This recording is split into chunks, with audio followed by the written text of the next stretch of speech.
Home Federal Bank and Hallerin Hilton Hill present Anything is Possible. Next.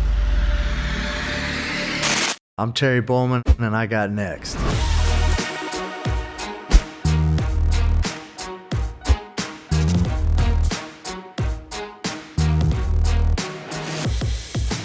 The Future of Possibility, presented by Home Federal Bank.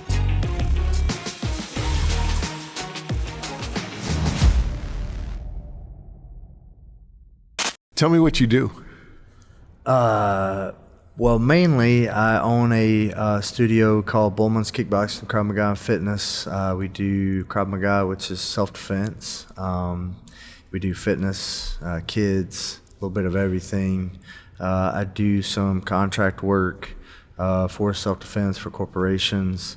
I run retreats in Costa Rica for self-defense and fitness. Pretty much everything in my life revolves around self-defense and fitness. How'd you get there? Well, it's been a long journey. At one point, I thought I would be the heavyweight champion of the world, and then I quickly discovered that that probably wasn't going to happen. Boxing or? Boxing, yeah. I moved here, I think in '97, trained with Ace Miller, and had a decent run as a heavyweight. Was really too small to fight heavyweight, but there was a big call for a heavyweight in that division at that time, and years went by and having to have other jobs, and everything just kind of morphed into teaching more than fighting. What was it about boxing that drew you? I believe it or not, my whole life I was the smallest kid in school. Even when I graduated high school, I was 5'9", 160 pounds. And then I grew the summer I graduated. I grew 6'1", 190 pounds, gained 30 pounds. And I hadn't played a sport in school because my parents, because of my size, of course, always thought I would get hurt. And I had a little bit of a chip on my shoulder, and I started fighting in these tough man contests. And it was the outdoor tough man contest. They would have them a little bit everywhere, and I just fell in love with the physicality and got pretty good at it. And I had won, I think, 7 of those events, and got pushed and said, all right, you got to move on to the next thing. So I actually moved here to fight amateur. Hopefully was going to fight amateur Golden Gloves, try to go to the Olympics. Then found out, because I'd been paid money in the Tough Man contest, that I was ineligible to be an amateur. So I turned pro with Ace, and I had a ton of fights. I'd lost and won. Had never been knocked out, been knocked down a couple times, but had won my fair share of fights. And my first pro fight was at Harris Casino. I was like, and I've made it, right? I'm signing autographs, and I think I got knocked out with 1 second to go in the first round. Yeah, and it was, I literally came straight from a farm in Weaverville, North Carolina, to here, to this stage, to fight, and really, I weighed 197 pounds. The guy I was fighting was 240. Wasn't necessarily a good fighter, didn't have a good record, but he caught me with a punch, and I went down, and I woke up, and the ref's standing over me, and he says, 9. And I'm like, oh, they must count backwards in the pros, right? So the fight was over. So came back and quickly realized you can't just, hit them and they hit you and see who wins. So worked with Ace for a long time and ended up winning, my next 6 or 7 fights in a row and over the years, and switched to kickboxing because I had taken Taekwondo, was a black belt in Taekwondo right after high school before I started the boxing thing. I've just always loved the physicality and the one-on-oneness, What's been your biggest challenge?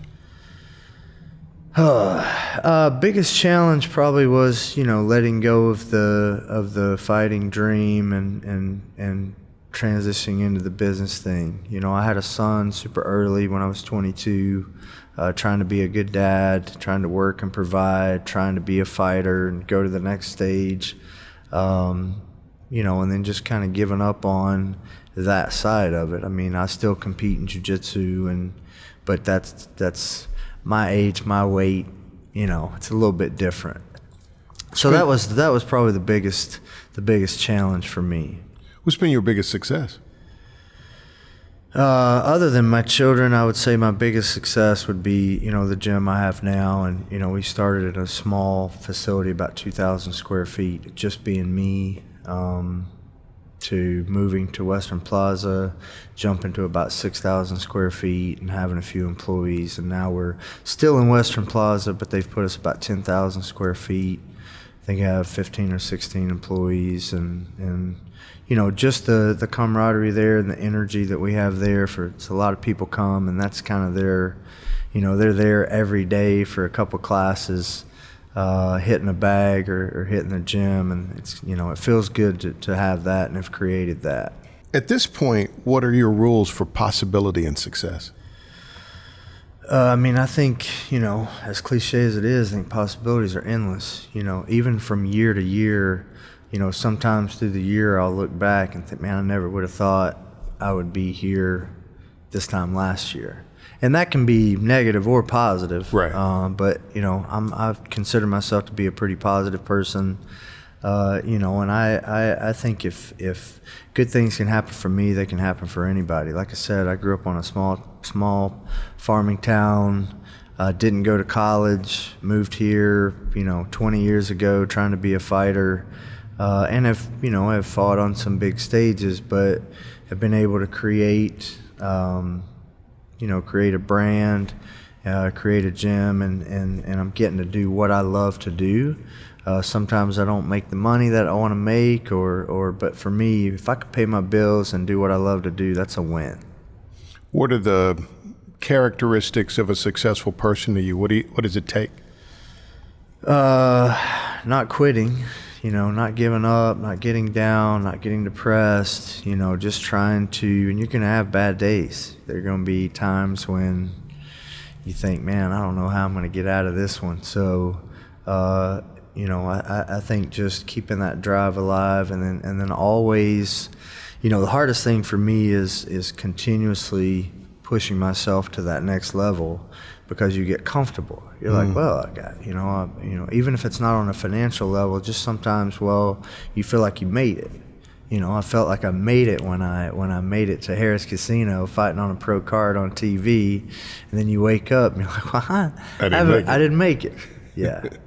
10 years from now, where will you be? Who will you be? What will you be? The hope is alive and healthy. I mean, there's nothing more important than health. But I'm hoping to be still doing what I'm doing. I hope to still be educating people on self-defense, traveling and doing it, you know, on more of a global scale. You know, still kicking. Do you have a favorite quote? I do have a favorite quote. It's actually tattooed on my arm. It's a quote by Theodore Roosevelt, the man in the arena. And the gist of it is, he says, it's not the critic who counts. It's not the man who points out how the strong man stumbles or the doer of the deeds could have done them better. It's the man who's actually in the arena, whose face is marred by dust, sweat, and blood. So essentially, it's not everybody on the outside that's telling you how to do it or you can't do it, or, you know, winning or losing, it's the person that's in there. Do you have a must-read book? Must-read book. I have to be honest to say I don't read a lot because of travel and stuff. I've been doing audiobooks. Okay, that counts. A friend of mine actually gave me a book that I bought on audiobook so I would listen to it.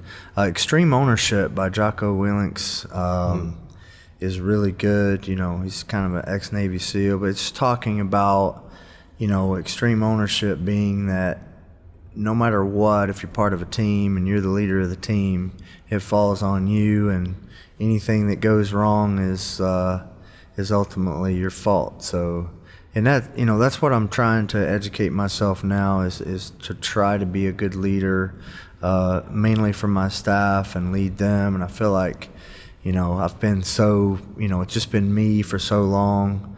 Now making sure I'm being a good leader for them. Who inspires you? Actually, The Rock is probably my. I mean, he's actually great. He is a guy that, you know, he came from wrestling, and you look at him back in the earlier days, almost like a kind of a joke guy, and he is, talk about someone who has morphed into a guy who can pretty much write his own ticket and do whatever he wants. And I think he's you know, I don't know him, but I feel like he's a good guy. He's got his hands in a little bit of everything. And it just shows that just because you start at one place doesn't mean you can't be successful down the road doing multiple other things or things that have morphed from that one place.